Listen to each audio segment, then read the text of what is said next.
Hi, friends, and welcome back to Introspection Grief to Growth. I'm your host, Amy Lindner Lesser, and today's episode is one that I've been sitting with for quite a while. It's inspired by a simple truth that keeps showing up in so many of my conversations with friends and family and clients. And so I'm calling it Life Isn't Black and White. And isn't that wonderful? Maybe, just maybe, that's not only okay, it's beautiful. Whether you're navigating a life quake, sitting in grief, reimagining your identity, or just trying to hold it together on a Tuesday or Wednesday or Thursday, this one's for you. So grab your favorite beverage, hot, cold, whatever it is, find a comfy seat, and let's walk through this together. Welcome to Introspection, the podcast about moving from grief to growth. I'm Amy Lindner Lesser, your host. Introspection started out as a podcast about hospitality, innkeeping, and innkeepers. After about a year, I realized that my life and interests have morphed from hospitality to helping others navigate from grief and loss to growth and living. In this new version of Introspection, I will be talking about my personal experiences with loss, and there are quite a few, what I've learned along the way through my professional training, as well as from my coaching experiences. I'll also be bringing in guests to share interesting ideas. So grab a beverage, find a comfy place, take a deep breath, and listen in. The black and white trap. We're often taught from a very young age to think in binary terms, either this or that, right or wrong, yes or no, good or bad, success or failure, grief or joy. The reality is life is rarely that clear-cut. Real life lives in the in-between, and yet we try to push ourselves into extremes. Why is that? Probably because it's easier. Clarity feels safe. It feels solid. We want to label things so that we can control them. We like controlling our lives. The problem is when we try to live in that black and white world, we start to cut off parts of our experience. We shame ourselves for still feeling sad or confused or stuck when we think we should have moved on. And here's the thing. You can be okay and not okay at the same time. You can love someone and feel betrayed. You can grieve and laugh in the same breath. You can forgive and still protect your boundaries. It's not hypocrisy, it's being human. So let's talk about what lives in the gray spaces. Because the reality is, life is different shades of gray. They might be almost white and they might be almost black, but there is a myriad of colors in that gray. The gray is where nuance lives, compassion, depth. It's where we learn how to hold both and instead of forcing either or. I see this a lot with people who are grieving. And they say things like, I feel guilty for having fun while I'm still grieving. Or, I miss my child, but I also feel some relief that I'm no longer in that painful relationship. I'm really angry at my loved one for dying, but I so deeply feel sad that they're gone. These aren't contradictions, they're layers. And honoring those layers is where healing begins.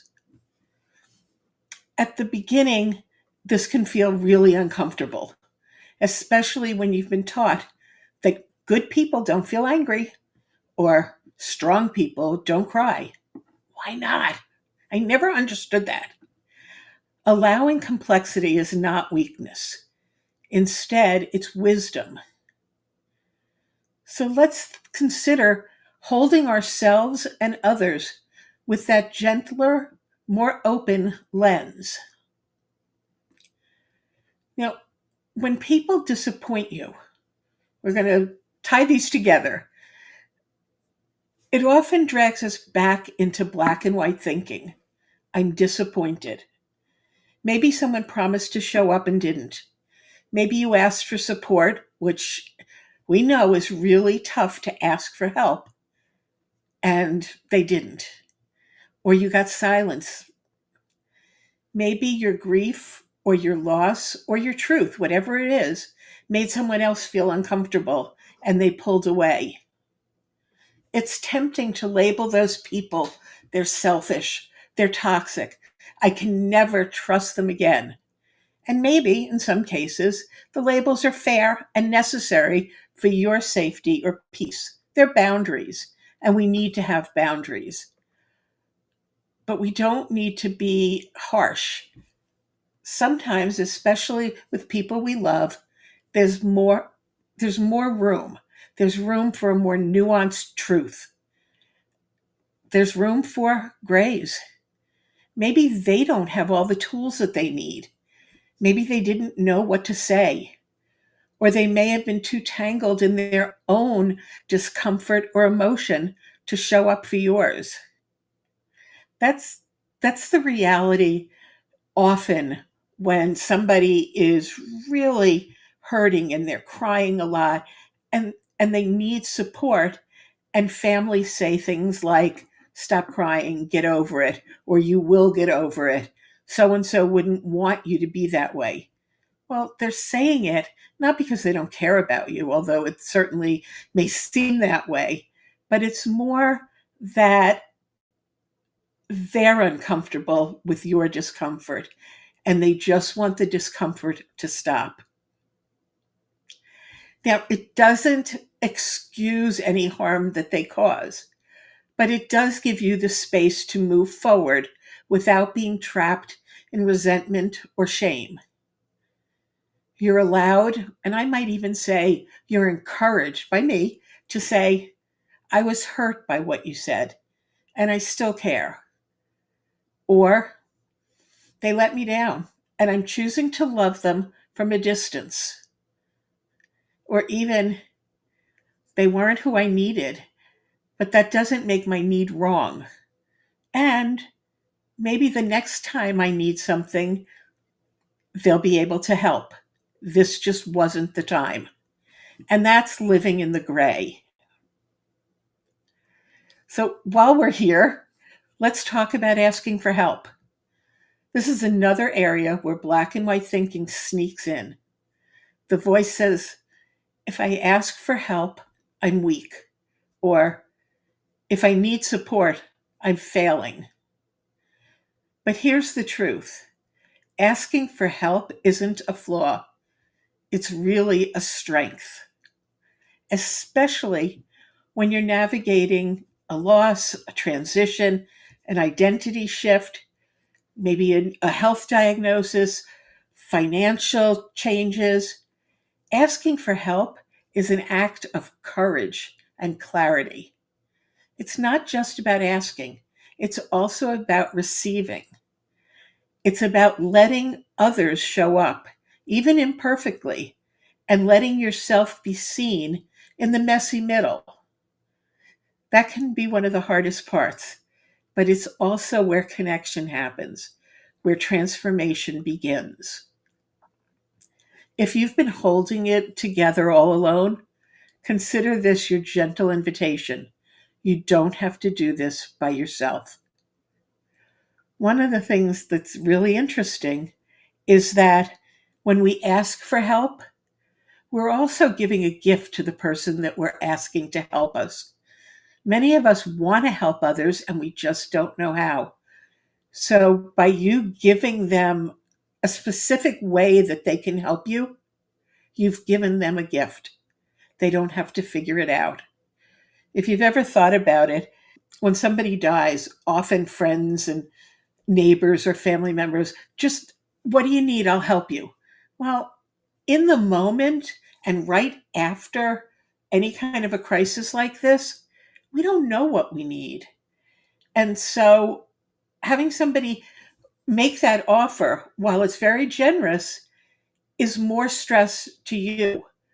So if you can think of anything, that relieves both you and them in the asking. So let's talk about embracing the technicolor middle. It's sort of funny to talk about gray as being technicolor, but it's not black and it's not white.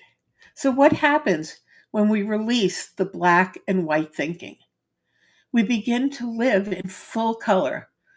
We stop boxing ourselves into the right or the wrong, and we start asking better, more helpful questions, such as, what's true for me right now? What am I feeling? And what's underneath that? What do I need in this moment? Not what would be nice, but what do I actually need? We give ourselves permission to evolve, to change our minds, to feel multiple things as once. It's where our humanity flourishes. It's where joy returns after loss. It's where identity reshapes after change, and where grace softens the hard edges. Not because we've figured it all out, but because we've stopped demanding that we do. Remember that grief never goes away fully. I just saw a wonderful, I guess it would be considered a meme, and it's 3 circles, and in the middle of the circle is a heart on each one. And the circles are different sizes. And you look at them, and the 3 hearts look like they're different sizes. But the reality is the hearts are the same size. And that's our grief. The circle represents us and our evolving minds. And the grief doesn't really change, but we've grown and we've changed so that we can accept and tolerate more of the grief.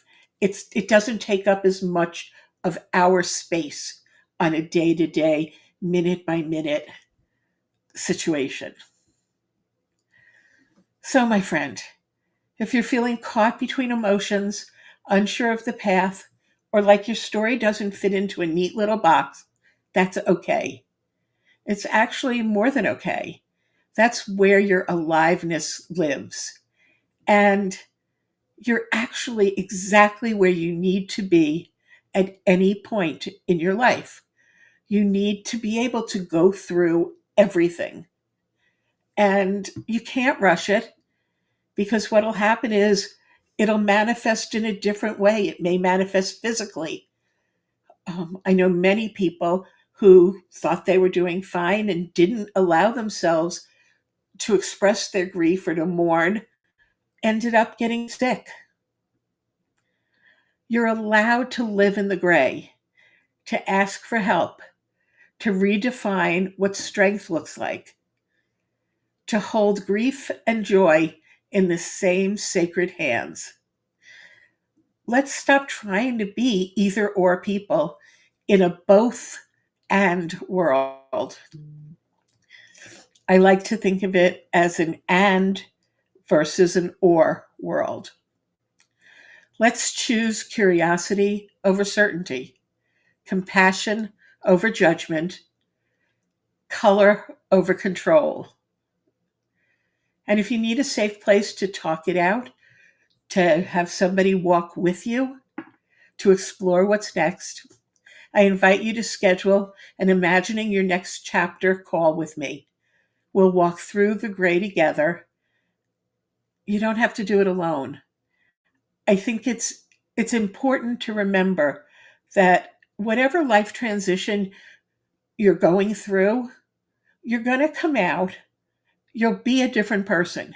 We can't have been affected by something and remain the same. But different doesn't mean worse. You could be different and as good. You could be different and better. The only thing that's true is that you're going to be different. And remember that love doesn't go away. If we've lost a loved one, the only thing that goes away is their physical body. But we're all made of energy. We're spirit or energy living in a body. And so the spirit moves on and it stays with us in our hearts, in our memories, our brains, and we can continue to have those talks, and we can continue to see signs. So I'm here for you. The link's going to be in the show notes if you want to schedule a call. And as always, I really appreciate you spending the time with me today. I see you. I'm proud of the work that you're doing, even when it's quiet and when it's hard and when you're fighting yourself because you want it to be the way it was. I see you and I appreciate you and I support you. So until the next time, keep walking, keep wondering, and keep honoring the gray. That's what I'm doing. Have a wonderful day because you're going to make it so. I'll see you soon. If you liked what you heard on this podcast and want to hear more, please follow us and tell your friends. You can also find me on Facebook at Amy Lindner Lesser, Grief to Growth Life Coaching, and on LinkedIn at Amy Lindner Lesser. Thanks again.